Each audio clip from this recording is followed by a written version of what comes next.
So these are the features. These are the features to improve the performance of the map reducing. Counters to find the statistics about the jobs. Combiner helps to improve the performance of the reducer.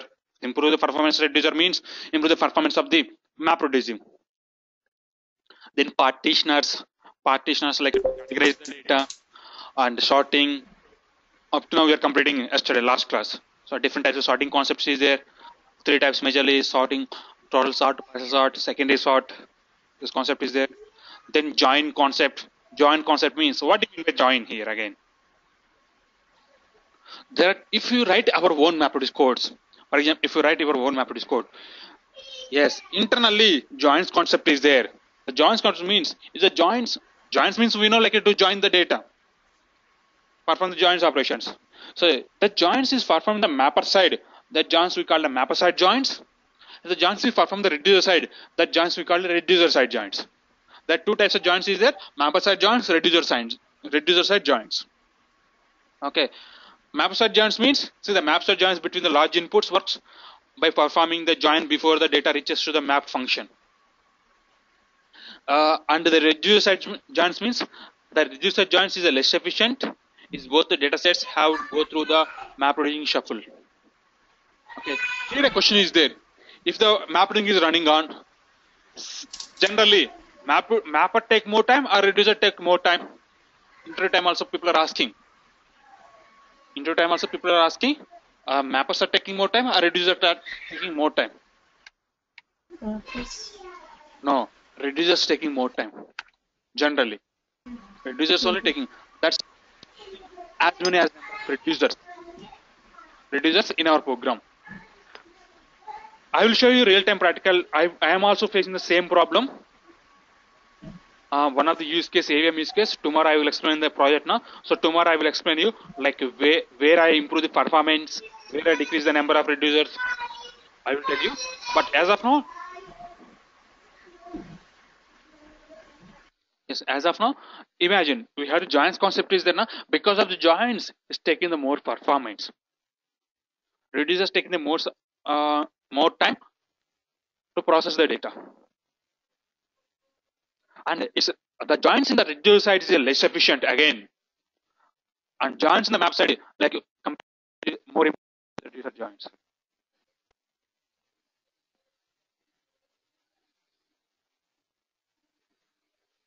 Right, that is the joins.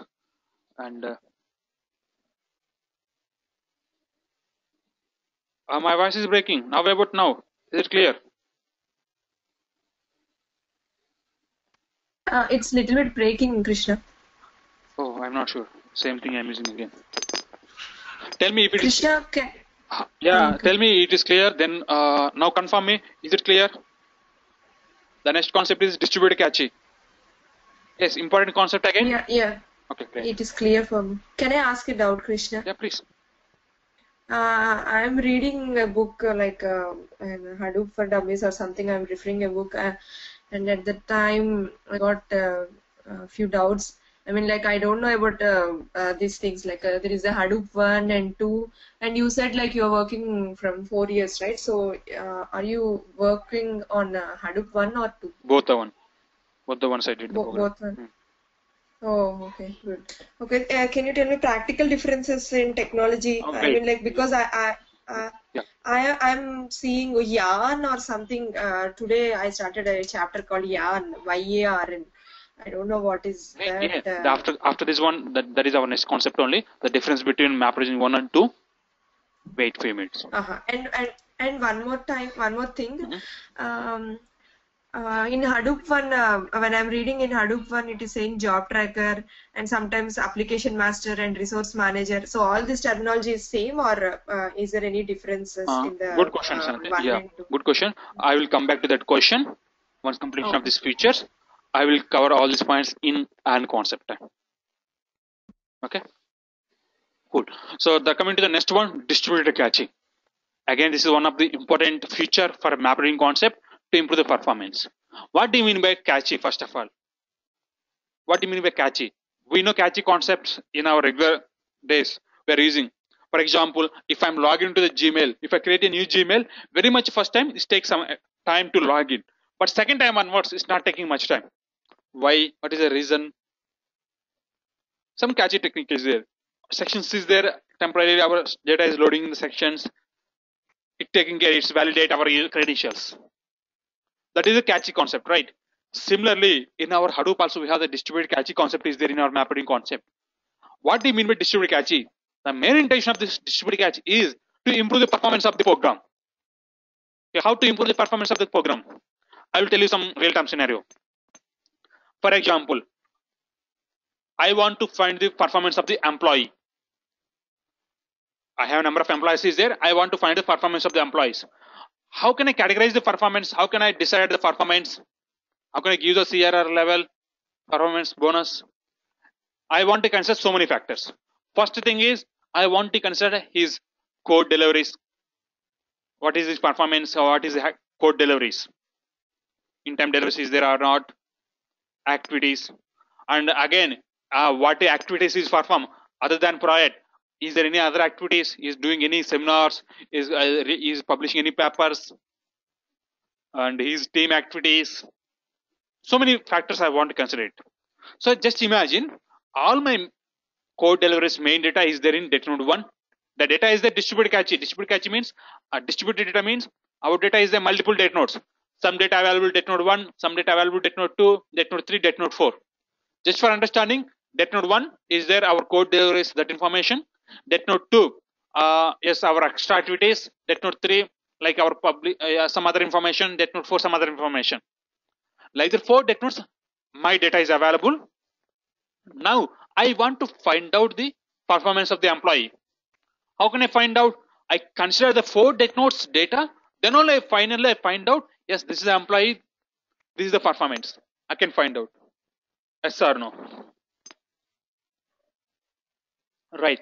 So here, what is the meaning of distributed caching? Instead of running 4 data nodes, 4 mappers and 4 reducers, instead of running 4 mappers and 4 reducers in the 4 data nodes, same purpose. The distributed cache concept is copy the data from other data nodes data to the our main data node. Main data node means this is the large quantity of the data available here. Large quantity of the data available here, and I want to generate these reports. I want to consider remaining data nodes data also. For this purpose, we transfer the data from the other data nodes data to our main data node, and here we are running a single mapper here. Then we will find out, yes, this employee this much CRR, so we are giving this much of bonus. Another employee that much of performance. We are deciding accordingly. So same concept is there. Yes.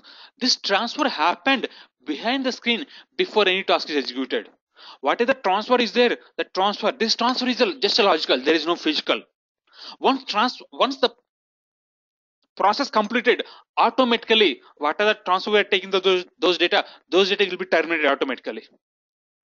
See, transfer happened behind the scenes before any task is started, executed, and distributed cache is only read only. Files in the distributed cache are automatically deleted from the slave nodes when the job is finishing. My job is completed automatically. What are the data we are reading it? So data node, those data automatically deleted. Okay, that we call it distributed cache. Okay, now we got it. Why the distributed cache? How to implement this distributed cache in our program? Yes, this is the code here. In our main method, job main new job conf, then mention which data nodes wherever data is available. Mention those path here. This is the class distributed cache dot distributed cache. This is the package dot add cache file, the file path, then class path. Whatever files if you want, completely add here in our main method. That's it. That is called a distributed cache. So is the cache in HDFS? HDFS, yes. Okay, and remember this just like a read only. There is no physical transaction. There is no physical data moving. Just just for temporary purpose, just reading the data. Once our job is completed, automatically the data is terminated.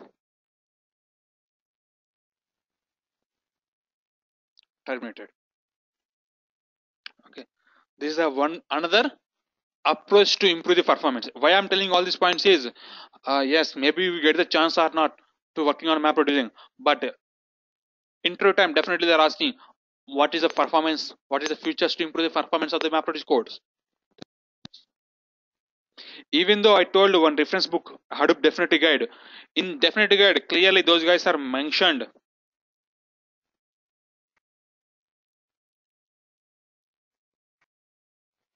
Separate chapter is available. Definity Guide.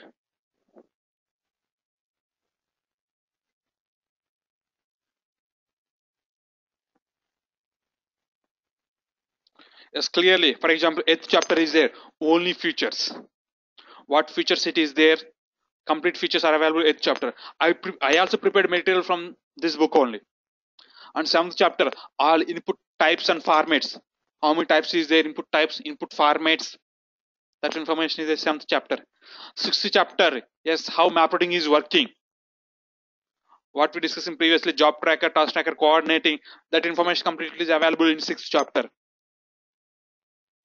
And 5th chapter, some information is there, developing MapReducing application, that concept. So if you complete this book, especially like 3rd chapter and 4th chapter, especially HDFS concepts, complete 3rd chapter, 4th chapter HDFS concepts, and 5th, 6th, 7th, 8th completely MapReducing concepts. Okay, I am sure if you complete this book, you are a master in Hadoop. That's I'm guarantee. Now coming to the next concept, yes, how MapReducing is work. Yeah, friends, as of now we are working on. As of now we are discussing in MapReducing concept, internal concept. Front end, if you're working as a Hive or Pig, there is no different. It's a MapR1 or MapR2. There is no difference. You are writing query, internally happen, process happen. Where you find the difference is, yes, the performance difference is MR1, MR2. That two difference is there. This we know our MapReduce MapR1, MapReducing 1. Here job tracker is there, task tracker is there. First job tracker coordinate into task tracker, some roles and responsibilities is there. Before submit the job, MapReduce takes some response. Job tracker and task tracker taking some responsibilities. Once the task tracker, job tracker, task tracker roles and responsibilities completed, after that only our mapping. Again the MapReduce concept is similar again. First mapper is there, then reducer is there. Mapper give the output, that output go to the reducer. That concept is again similar, but only the difference is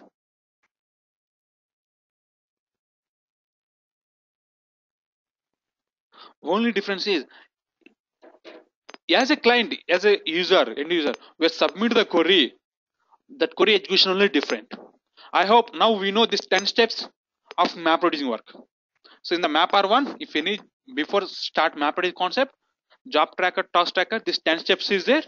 After the 10 steps, only MapReducing started. Okay.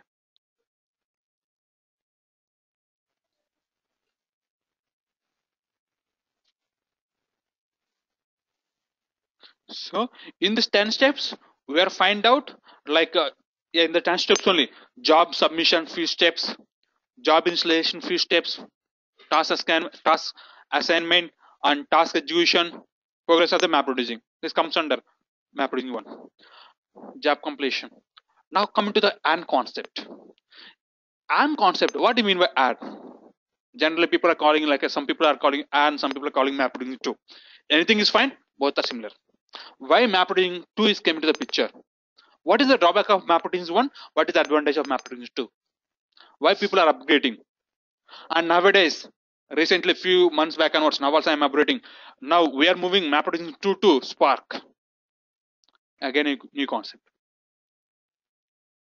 Now we are not in Spark, we are in MapReducing 2. What is the drawback of MapReducing 1? We are in the big data world. People are using number of data nodes. People are using hundreds of See, if you have 10 date nodes, 5 date nodes, still those guys are using MapReduce 1 only.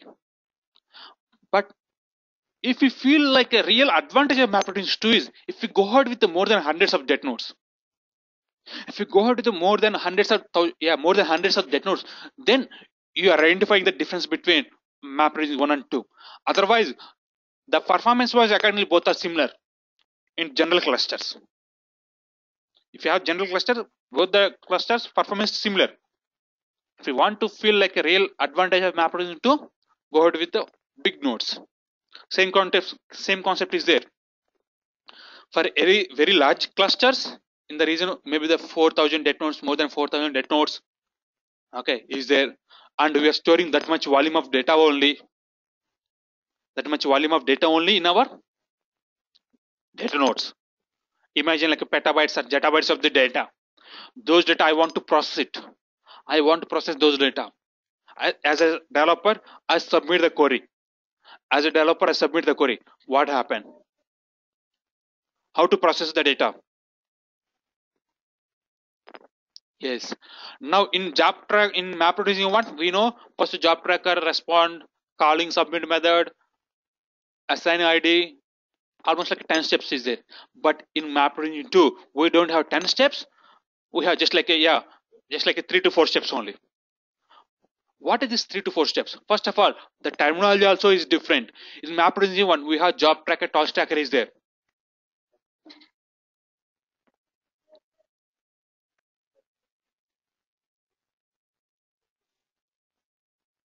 Okay. In job tracker, MapReduce 1, we have job tracker, task tracker, and name node, date nodes is there. But in our AND concept, we have instead of job tracker and task tracker, we have resource manager is there. We are calling a resource manager.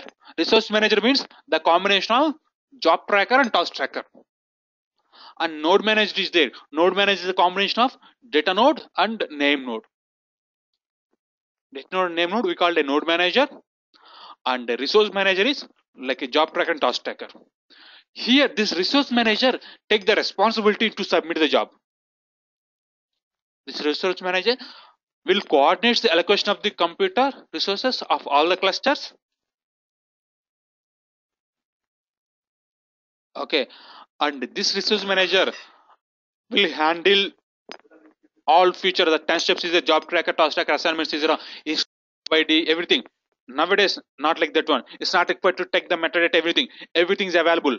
See, previously if any task tracker is failed, first task tracker want to send the information to job tracker. Yes, so and so data is failed, then only job tracker knows. Otherwise, job tracker don't know.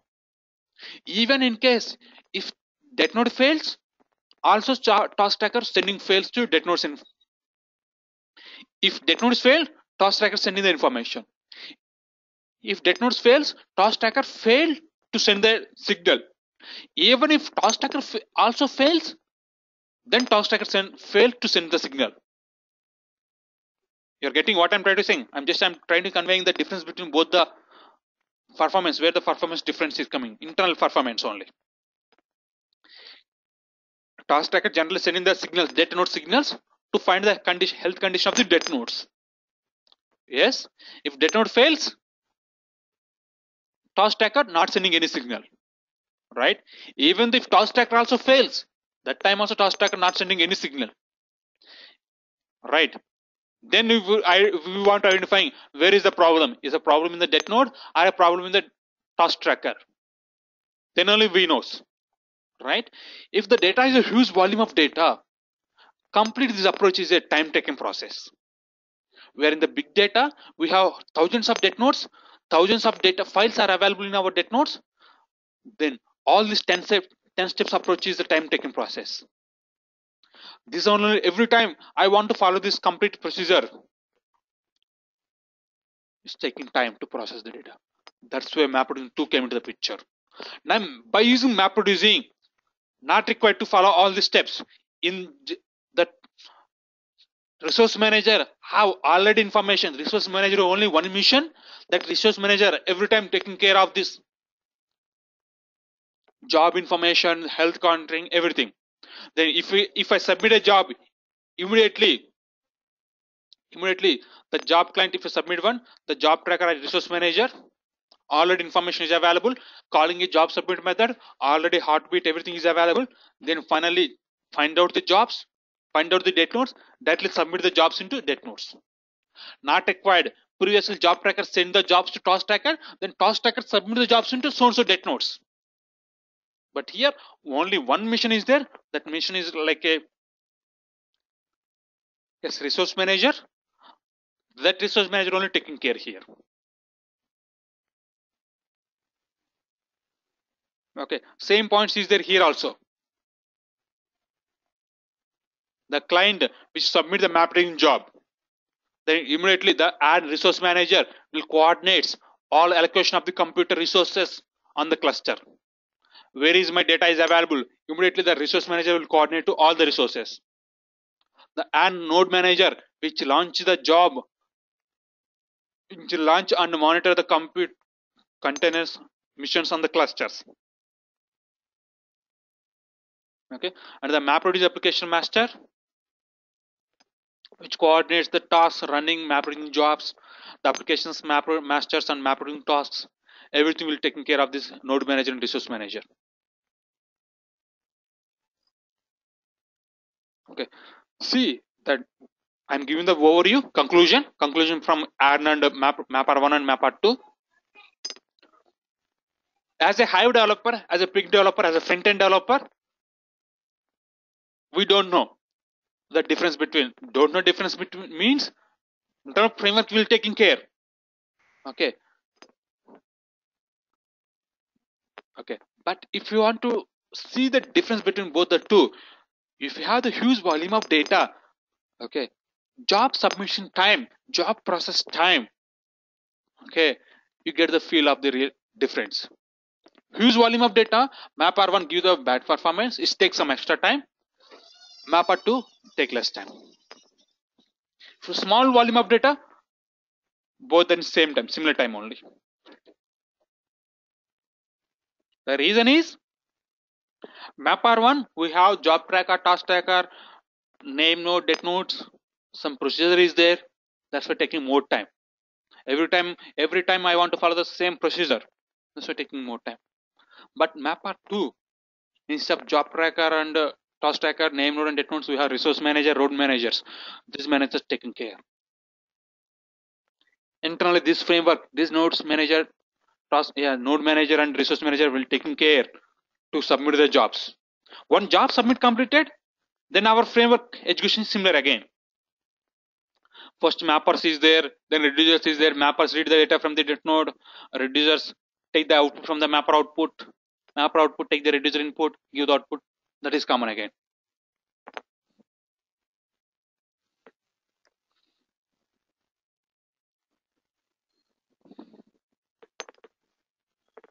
Okay, that is the MapR1 and MapR2.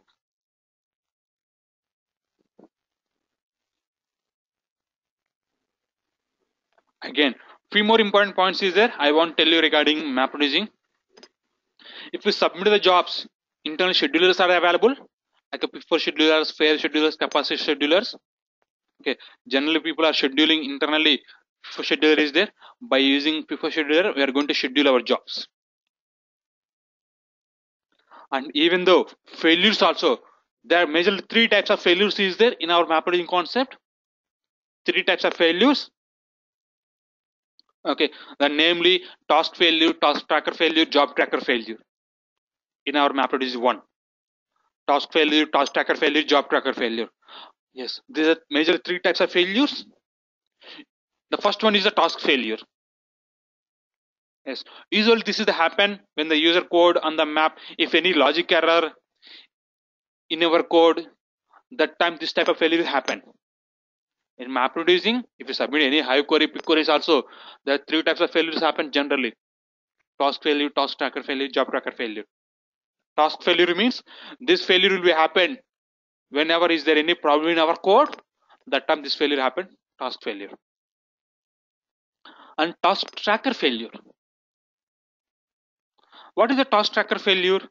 Yes, the task tracker failure is if the job tracker will notice the task tracker stopped sending heartbeat, okay, that time if job tracker noticed it, there is no send information from the task tracker, signals from the information from the task trackers. That means that time we are identifying that is the task tracker failure.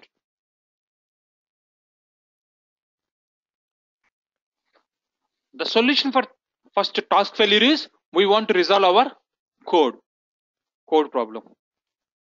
And solution for task failure is we want to identifying either the death note problem or task tracker problem. Then we're identifying the problem, we resolve it. And the third one is the job tracker failure.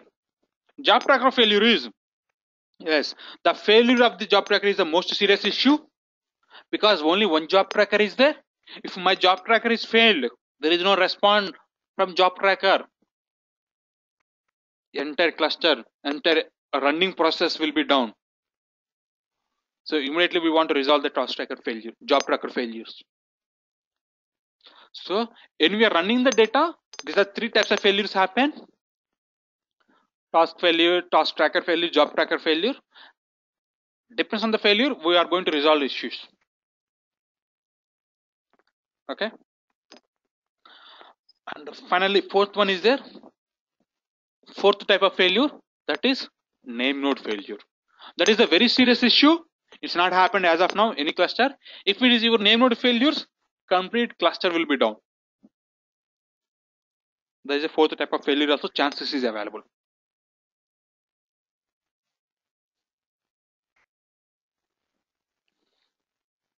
Okay. So friends, that is the MapReducing concept. I will send you one assignment regarding MapReducing.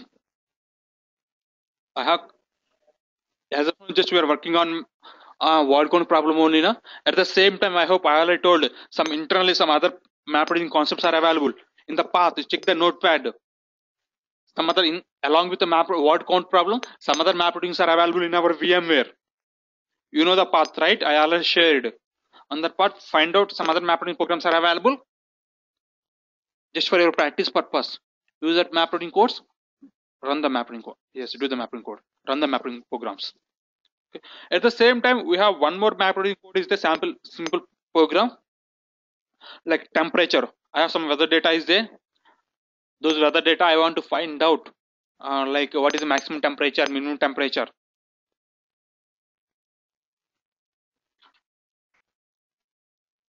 So for example, this is my weather data. So here in this weather data, this is the year of 1950. This is the year of 1950. This is also 1950, 1949, 1949. So 2 years is the 50 and 49. And this is the data available. Weather information is available. Weather information. Okay, 001, 222, 311, 311, 7081. Okay, this is the weather information. I want to find out what is the maximum temperature of the particular year. What is the count? I want to find out. That quotes this one. I will send to you. Clearly I mentioned clearly mapper class, reducer class, main method. I clearly mention. Just open it, copy paste it, run the code. Okay, just for your better practice.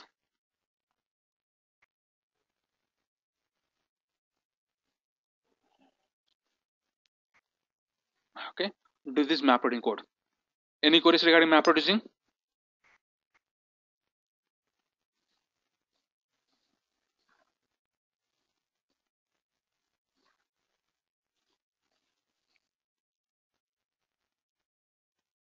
I hope it's clear.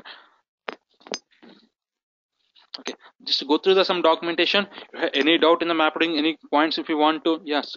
If you have any points to want to discuss later also, always welcome. We'll discussing accordingly. Okay.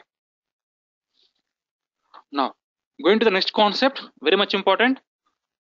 Woozy. What is Woozy? Why we are using Woozy? As of now, like what we are using, like HFS, like a storage file system storage, HivePig, MapReduce, HivePig, especially MapReducing our concept, analytics tools. Scoop will be importing and exporting tool. those concepts, right? Similarly, Woozy is there, one of the ecosystem in Hadoop. By using Woozy, we are going to schedule our jobs. We are going to define our workflows by using Woozy only. I have some requirement. I have some data is there MySQL. I have some data is there MySQL. Those data I want to import into my Hadoop. After that, by using Hive, I want to analyze it. By using Pig, I want to analyze it. 3 ecosystems I want to run it. How we are going to do it? General regular classes we are going to submit one by one. But in the real time production environment, we are doing everything in one framework. We are doing everything in one framework. How? How can we do it?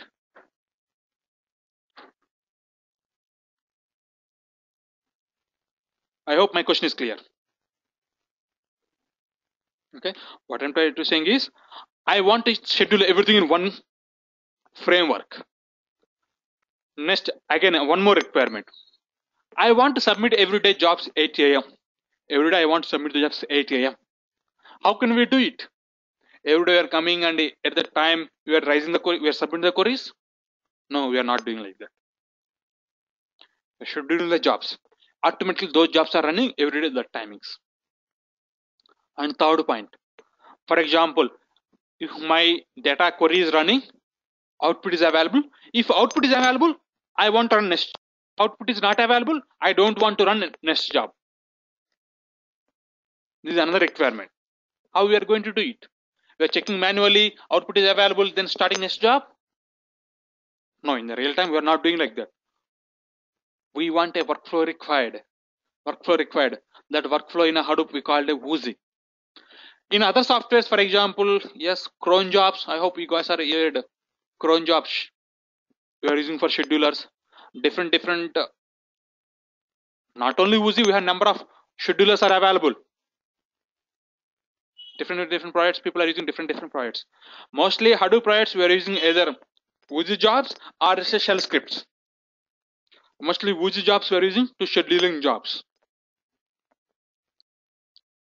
Okay, what is Woozy? What is Woozy?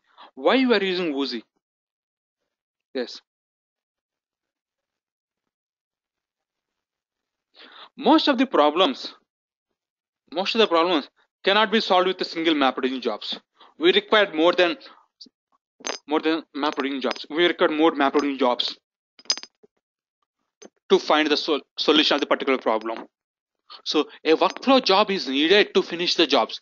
A workflow is needed to finish all those jobs. If running jobs, maybe MapReduce job, Pig job, Hive job, Scoop jobs, those jobs I want to run parallelly, or else one job completed, I want to run next job. Yes, those type of workflows we are going to write by using Woozy.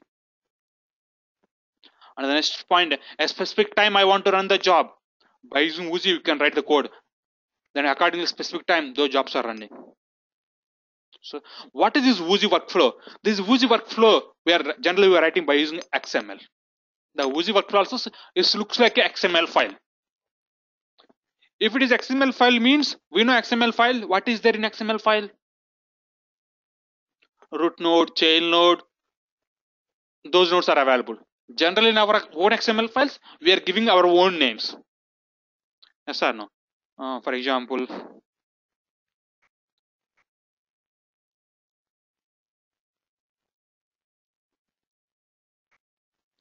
yes, yeah. This is my XML file. Here I'm taking REC is my root node. Instead of REC, I'm taking another name and I close it. Chain nodes also I'm taking this XML file. Similarly, Woozy workflow also looks like a XML file. If we want to write XML file, we are going to through XML nodes only we are going to write our XML file. But only difference is our own XML files we are taking our own names. But if we want to write a Woozy workflow, that XML file, Woozy workflow means XML file only. We want to follow some predefined nodes. Predefined nodes are available. We are going to follow those predefined nodes only. What nodes are there? Nodes? Yes. If we want to start any workflow in Woozy, must and should the start node is there. This is the syntax: start node. That's it, start. And end node is there. Start node helps to start the workflow, end node helps to end the workflow. Similar like our root node. Root node starting, root node ending. Na? Similarly, root node starting means start, root node ending means end.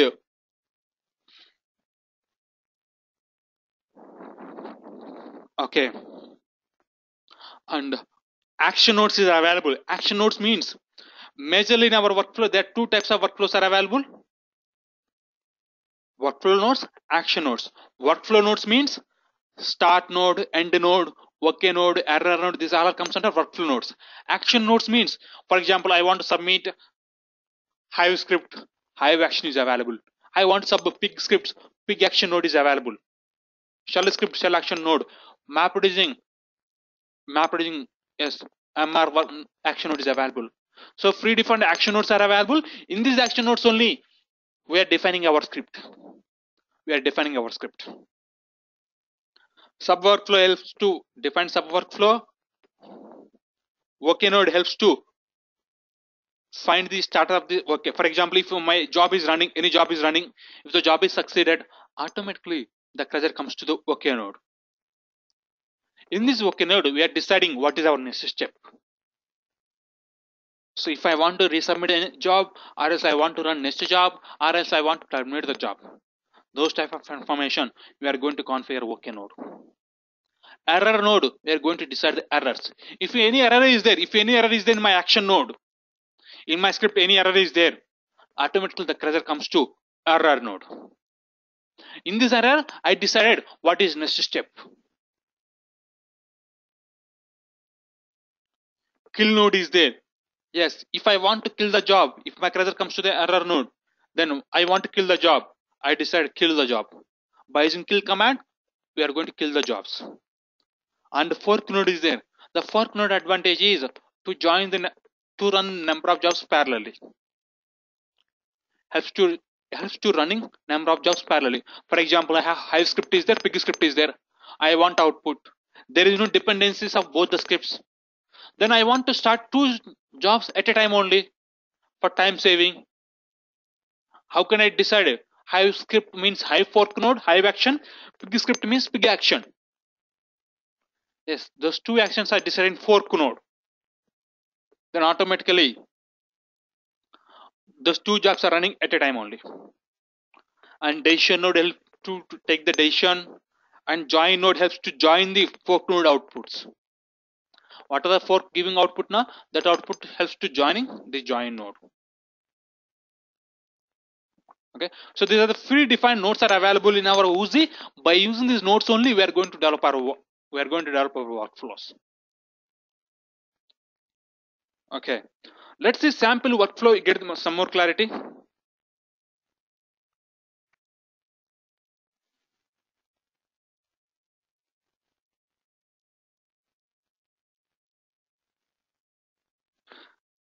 This is the workflow of shell script. Shell script workflow, not pig, not Hive, just a shell script. What script? I have some data is there in my local file system. I'm copying data from my local to HDFS. Concentrate. Important one. Definitely can add skill set of Oozie in your profile also.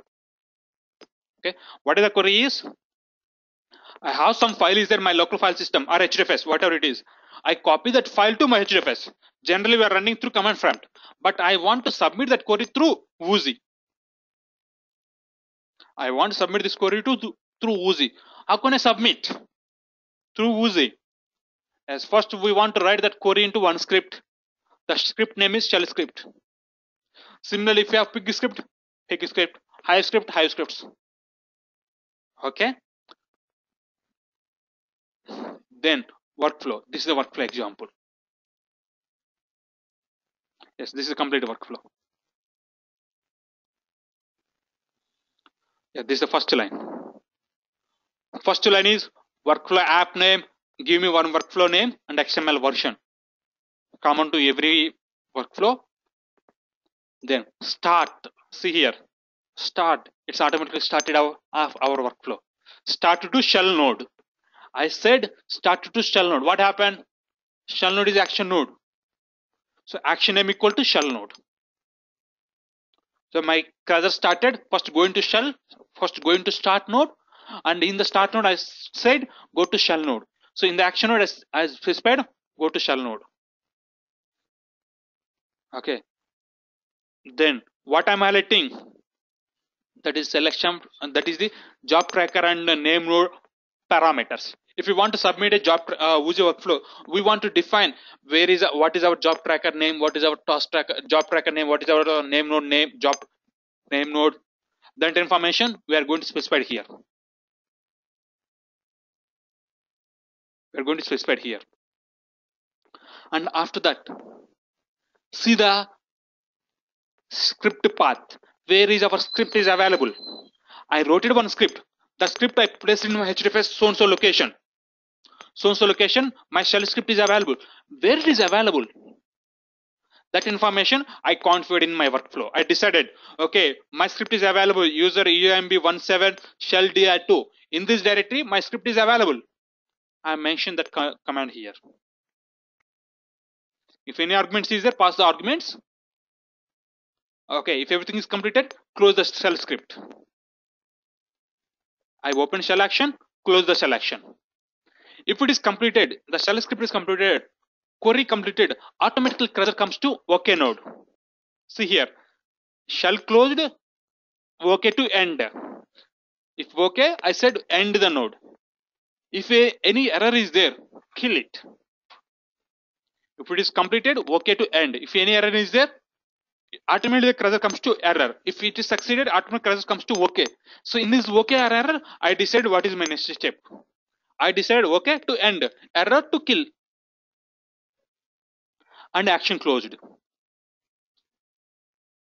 Action closed. In the kill, I said kill the node, and if you want any message, what is the reason to kill? If you want message or mail, you can specify here in the killer here. Then finally end the node. Then end the workflow. This simple workflow.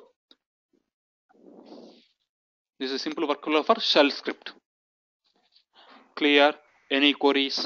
Anything confusion? Just let me know. We'll resolve.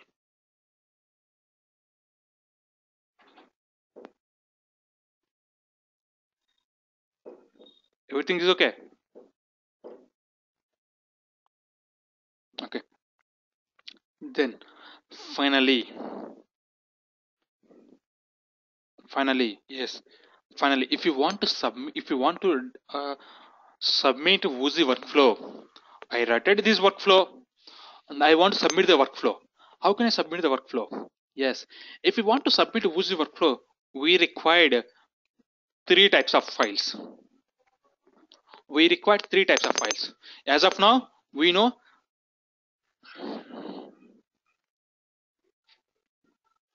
script. The script may be either a shell script or a Hive script or a pig script or a MapReduce script, whatever it is, the scripts. And the second one is workflow. Workflow.xml. So in this workflow.xml, we are specifying where is our script, that information. And finally, third one is required, that is job.properties. This is a third file. There are 3 files required to developing any workflow, Oozie workflow. Job.properties, workflow.xml, script. These are 3 files is required. We know script, our data is available, our codes is available. Workflow, just now we are learning. Our workflow we are designing. Workflow, nothing is there. Workflow, what is there? Just understand the predefined nodes. That's it. What is the workflow? What is there? Just my name node name, my job tracker name, and where is my script is available, the script path, and if it is succeeded, success message. Okay. End, if any error message, kill message. That's it. That is in a workflow. Then coming to third file, job.properties. In our job.properties, what we are going to mention? Yes, this is my job.properties. In my job.properties, I want to mention name node name.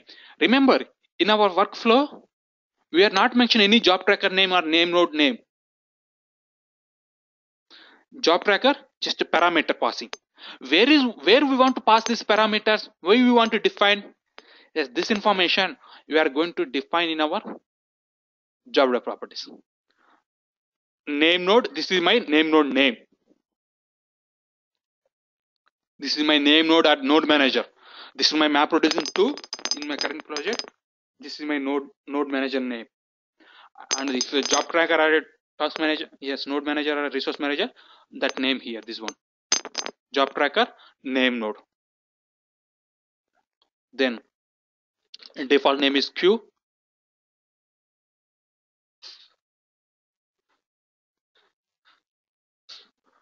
Default name is Q, and then example root dir path, the complete path, and Woozy workflow XML application path. Where is my application? Where is my Woozy workflow? That path we want to specify here. So simply job properties, we are defining in node name, node name, job tracker name, and our workflow name. Where is my workflow? Where is the path? That information we are going to decide in our job properties. In our job properties, that we call. Okay. So see clearly, there are 3 files is required: job properties, workflow, and script. Okay. So clearly, script information, again a question, again a point. Job properties, literally where it is available. Job properties must and should, it will be there in local file system only. Job properties want to be there must and should local file system, and workflow want to be there must and should in our HDFS, and even script also must and should want to be there in HDFS only. Okay. Remember, job properties want to be there local file system, workflow want to be there in HDFS, and script want to be there in HDFS. Must and should. And we want to define the address where is my script is available. Chain, for example, make a chain. What is chain? Link will be there, one chain to another chain, right? Similarly, script information we are going to decide workflow. Workflow information we are going to define in job properties. Okay. Now I submit a job properties. Now finally, after script is completed, then I want to submit the workflow. How can I submit the workflow? Yes, we are submitting job properties. This is the syntax to submit a job properties.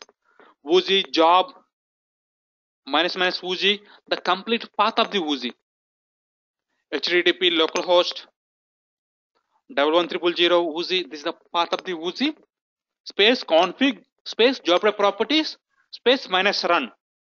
Then what happened? We are submitting job properties. Job properties triggering. Job properties triggering workflow. Workflow triggering accordingly our script. Once script triggering completed, down our Hive script or Pig script, whatever our script, the scripts are start execution.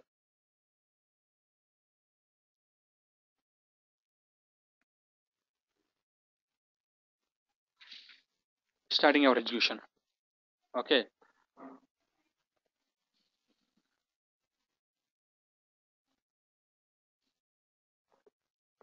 This is our workflow example. In our VMware, this Woozy is not properly configured. In our VMware, this Woozy is not properly configured. That's why it's not possible to running Woozy in our local server. But this is the code. What is the code? Is there this workflow shell script? I tested in my cluster and I'm take the backup. I am sure if everything is good in your cluster also, for example, if you are entering into the organization, if you want to submit a Woozy workflow, submit this workflow. Okay, automatically it's running. Just change the names, name node name, job tracker name. Maybe you are placing your workflow some other location. I am placing my workflow in this location. You are placing some other location. Give me that path. Automatically working. Only condition is must and should job properties their local file system, workflow and script want to be their HDFS, and we want to make the chain relation.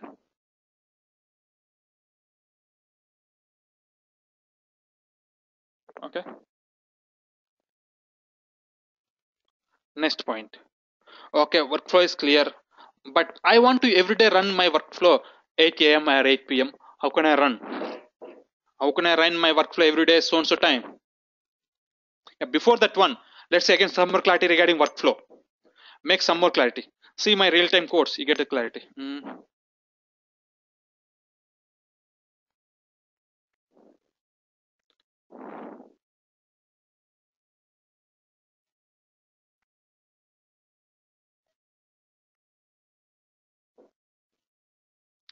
Yes, this is the one workflow running two jobs.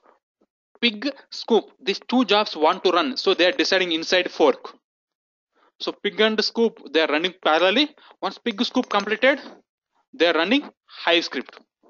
Totally, how many scripts is there? It is 3 scripts. This is the diagrammatically we can represent the workflow. So what it is in my workflow?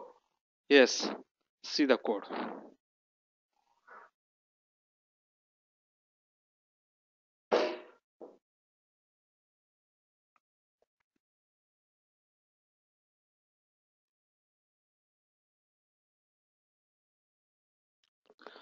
Workflow path, application path, start to fork node.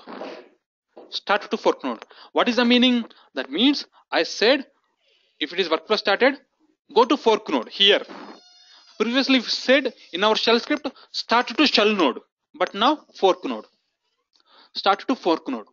Now in this fork node, pig node and scoop node is there. Pig node and scoop node is there. But this is another code. This is another code. Here fork node I decided I want to run 20 pig jobs. Almost like a 20 is there. 20 pig jobs. So what happened? Similar like this. Pig node 1, pig node 2, pig node 3, 4, 5 like that. 20 pig nodes is there. 20 pig nodes are running at a time. 20 pig nodes are running at a time. Okay. Once pig nodes are completed, similar here instead in the fork only, then what is my next step? I want to join the node. Okay, to join. Automatically cursor comes to OK node. Similar like this. Automatically, if the query completed, automatically cursor comes to OK node. In this OK, I want to set join the data. Joining. If the joining is completed, then what is my next step? If the joining is completed, what is my next step? I want to run hive job. Yes, started to hive. If hive is completed, then what is? It automatically comes to OK. In OK, I said end the job. If any problem in the hive, switch into error. In the error, I said resubmit a hive or else end hive. That I decided in my hive node.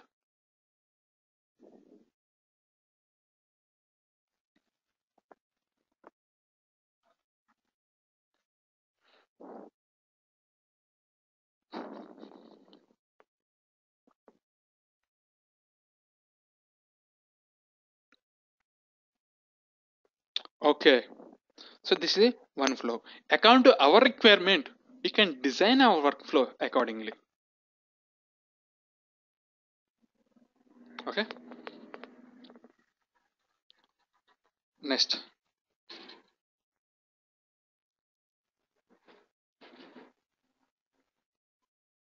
Next, one more point. My requirement is every day I want to submit my jobs so and so time. How can I submit the jobs every day so and so time? Especially to submit the jobs so and so particular time period, we have one more is there, that is coordinator.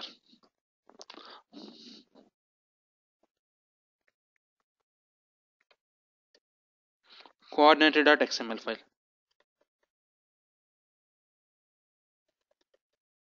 This is also there in HDFS only. What is this coordinator? See the code. Coordinator easy. There is no confusion here.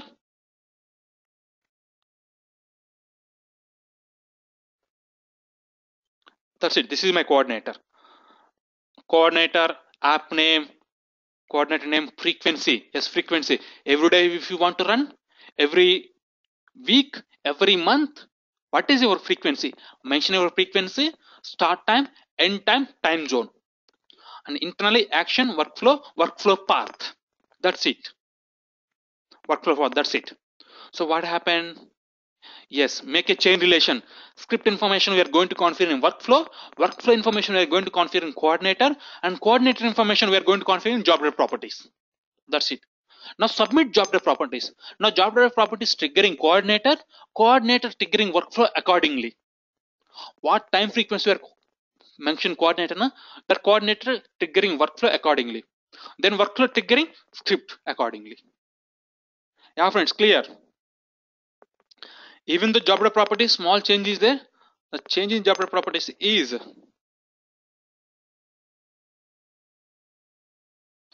path, chain relation we want to maintain, right? WUSI, WF application path. This is the application path of workflow. But I want to specify the coordinator path.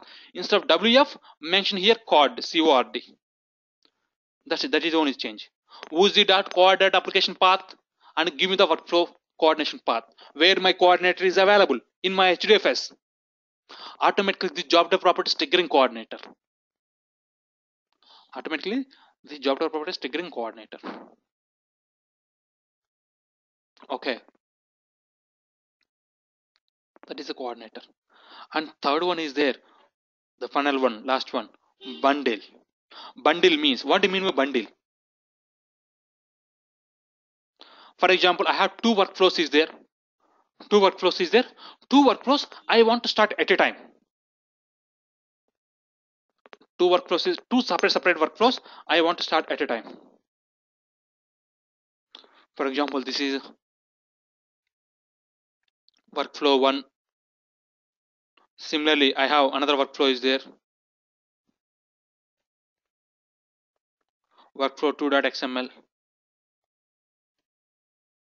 I want to start these two workflows at a time. How we can do it?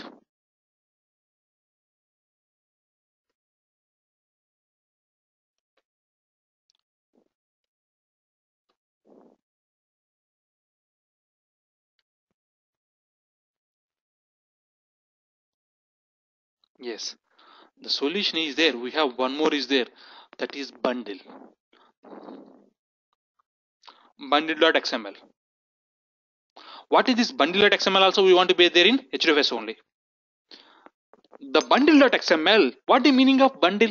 General meaning, not in WUSI. Combining, right? Same concept is there in our WUSI also. Bundle.xml file is there. This bundle.xml, we are bundling two workflows and we're defining our workflows in bundle. That's it. See the code, you get the clarity. This is one of bundle, also not difficult, easy one. This is my bundle code.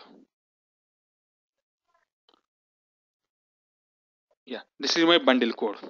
Bundle 1, bundle app name equal to name and the bundle name, controls kickoff start time, coordinator 1, coordinator 2. Insert coordinator, I specified where the coordinator is available. Again, chain relation is common. Scripts we are going to specify in workflow.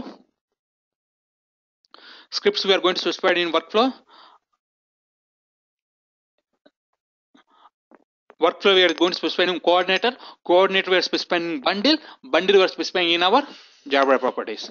Now we are submitting job type properties. Job type properties submitting bundle. Bundle submitting coordinators accordingly, and coordinator submitting workflows accordingly. And those workflows submitting are triggering scripts accordingly. That's it. That is WUSI. That's it. There is no more than this. Definitely can add your profile skill set is a WUSI workflow. There is no difficult. Just in coordinator we are doing any, in our WUSI workflow we are doing any analytics. We are doing any analytics type of work? No, we are not doing any analytics work in our workflow. Just we are conducting, we are designing way of execution, how my workflow is execution. What is the way I want to execute my workflow? Just I designed it. That's it. That is a Woozy workflow. If you want to be good at in Woozy workflow, just make a clarity about the workflow nodes. What nodes are available? Start node, end node, workflow nodes. Where we are using these nodes? What is the purpose of using these nodes? Make a clarity about this point. It's easy to working on workflow.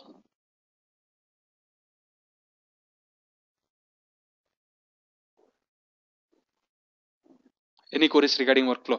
Any confusion? Any points if you want to add? Let me ask. I will. If you want, I will tell you in detail.